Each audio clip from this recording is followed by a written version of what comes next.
Bonjour, salut, shalom. C'est votre frère, l'adorateur de Dieu, Alfonso Emeldi, Songa Milenge. C'est ça mon nom complet. Mais Dieu m'a appelé par mon prénom, Alfonso. Et c'est mon nom, c'est mon prénom et mon nom de baptême. Je sais que beaucoup de gens me connaissent par les noms des surnoms, des Show. En fait, j'étais un rappeur mondain, mais j'ai été sauvé par la grâce de Dieu. C'était en 2017. Et jusqu'à aujourd'hui, je sers mon Dieu. Je sers l'Éternel par ma voix, par mon rap. Ouais, Dieu m'a appelé et je ne vais pas vraiment abandonner ce style car Dieu m'a dit que c'est pas mauvais. Et même en parcourant la Bible, toute la Bible, de la Genèse à l'Apocalypse, tu ne retrouveras aucune part là où on parle que le rap gospel c'est un péché.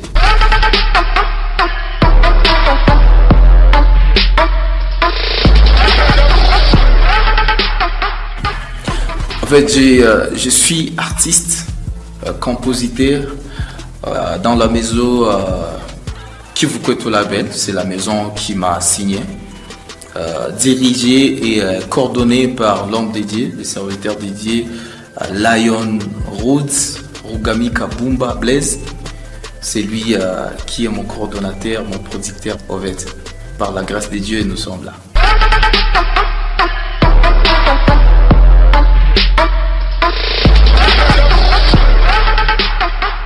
Ouais, en fait, mon premier projet était l'album Toto Yesu. L'album Toto Yesu qui porte 8 titres dont Mabudu, Bwana wa Mabwana, Nifunze, Niambie, Sifu Bwana, Upendo, Barua et Mtoto wa Yesu. Et en fait, Mtoto wa Yesu, ce sont les 8 titres que Dieu m'a révélés pour mon premier projet, l'album Toto Yesu. Et nous sommes juste au bout des certains tournages vidéo dont nous sommes en train de réaliser. Donc bientôt, sur vos chaînes, sur vos télévisions, l'album Toto Yesu.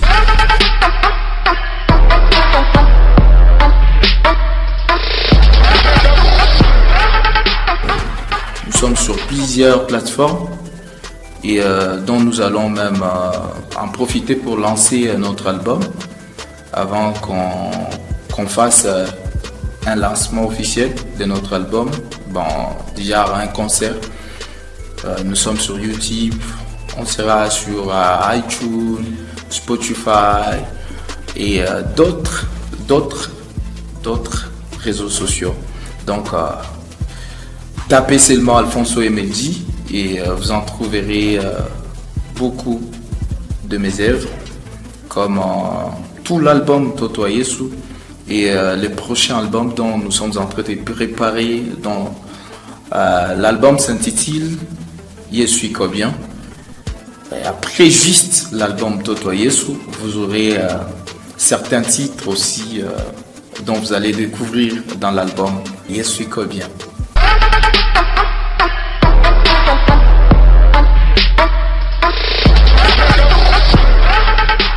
J'ai souvent l'habitude de nommer mes albums par ce genre de nom, Mtoto wa Yesu, dont l'inspiration m'était venue d'où je lisais la Bible quelque part dans Marc, voilà, dans Marc, et Dieu disait aux disciples: laissez les petits enfants venir à moi, ne les empêchez pas, car le royaume de Dieu est pour les petits enfants. Je me suis dit pourquoi Jésus s'est focalisé, Jésus a privilégié les enfants. Et si tu pourrais descendre un peu, tu verras que dans Marc, tu verras que Jésus disait que si tu ne ressembles pas aux enfants, tu ne pourrais pas entrer dans les royaumes des cieux. Et c'est un conseil que l'album Toto Yesu pouvait apporter pour le peuple de Dieu et pourquoi pas pour la population congolaise. Voilà.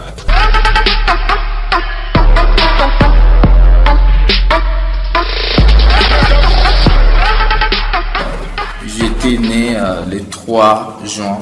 Je ne trouve pas nécessaire de dire ou bien de parler de l'année. Voilà, mon père Mulondo Milenge Zebede.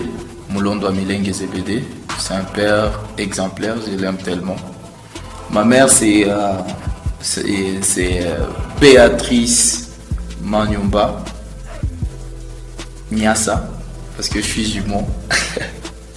Je sais que beaucoup sont tellement surpris, mais il ne faut pas vous étonner. Je suis jumeau d'Indimel, Kito Milenge Alphonsine, et moi c'est Songa Milenge Alphonse, donc comprenez que mes parents ont piclotiré avec les jumeaux.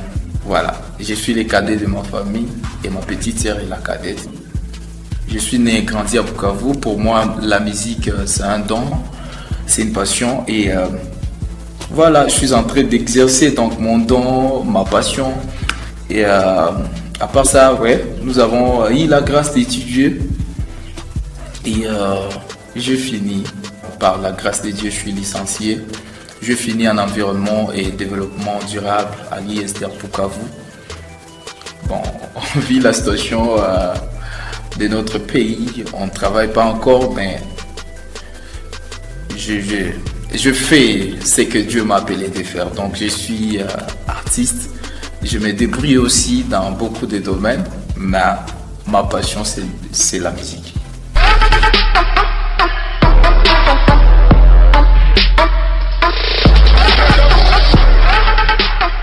Ouais, une bonne question, une pertinente question. Ouais, comme je l'ai toujours dit, en fait, chaque personne ou bien chaque amoureux a une histoire avec son amoureux ou bien son amoureuse. Et moi, mon amoureux, c'est Jésus. C'est Jésus. Et j'ai une histoire avec mon Jésus. Et c'était en 2017, comme je l'ai dit. Ouais, je faisais la musique mondaine dès le bas âge, à l'âge de 11 ans jusqu'à en 2017, d'où on s'est rencontré avec Jésus et c'était par miracle. Ouais, ça je vous l'avoue. C'était par miracle parce que je n'avais pas planifié mon salut.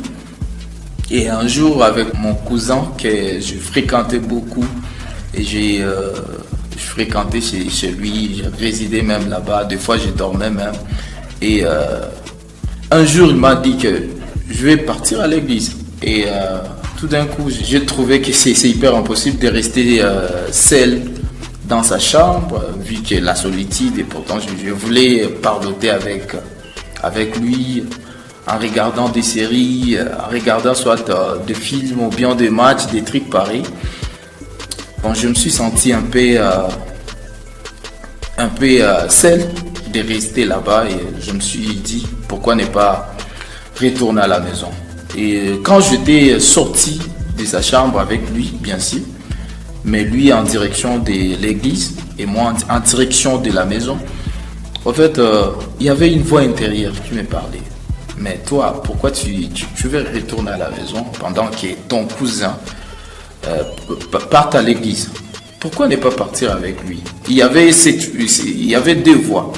Ça, la voix qui me disait comme ça, c'était, je dirais, c'était la voix de Dieu, la voix divine, qui me parlait intérieurement. Et il y avait aussi une autre voix qui me parlait en me disant, pars à la maison, retourne à la maison, va regarder des cinémas, va se distraire avec des desserts à la maison. Et Dieu me disait toujours, non, ne retourne pas à la maison, va avec ton cousin à l'église. Moi, je me disais, à l'église, pourquoi faire?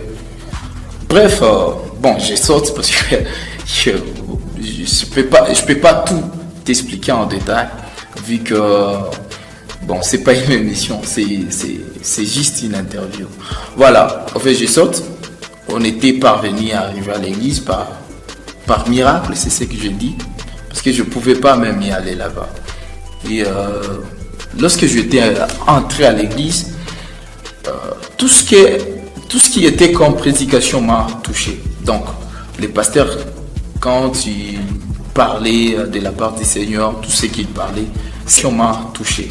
Je me rappelle, il a enseigné et Sa prédication parlait par rapport aux jeunes d'aujourd'hui, pourquoi les jeunes d'aujourd'hui ne servent pas Dieu. Il a donné plusieurs exemples comme Joseph, David, et Gédéon et consorts, Josué.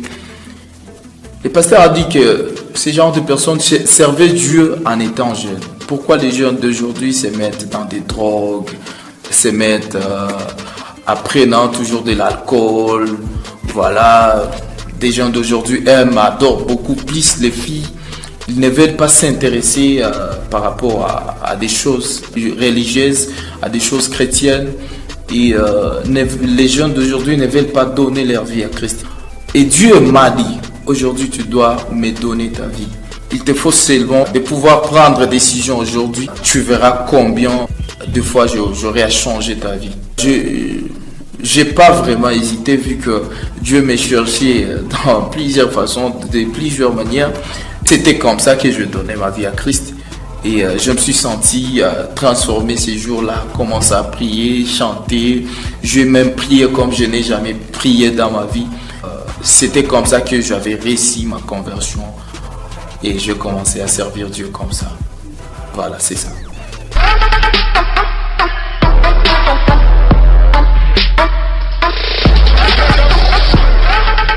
Nous avons plusieurs objectifs, plusieurs vraiment, dans notre carrière. Bon, pas carrière, mais ministère, parce qu'il y a une grande différence entre carrière et ministère.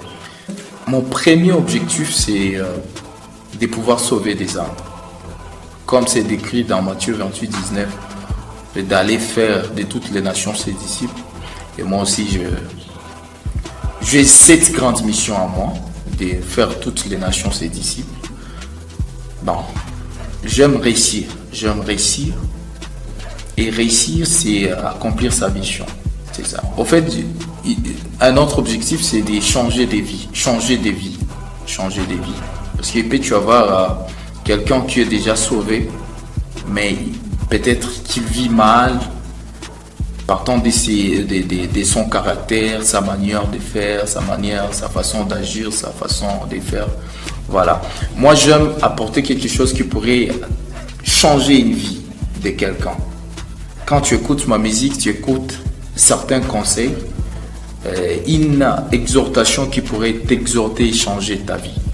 Bref, que ma musique délivre des gens, que ma musique guérisse des gens et que ma musique transforme des vies. C'est juste ça.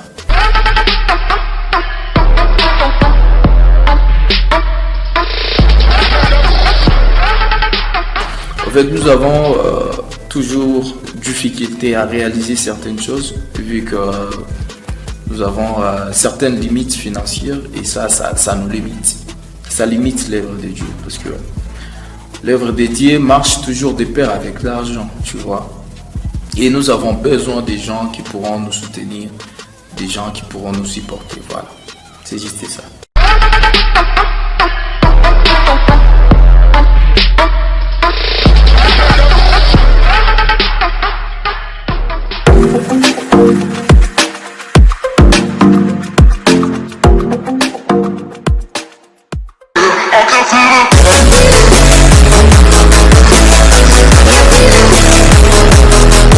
I can feel it.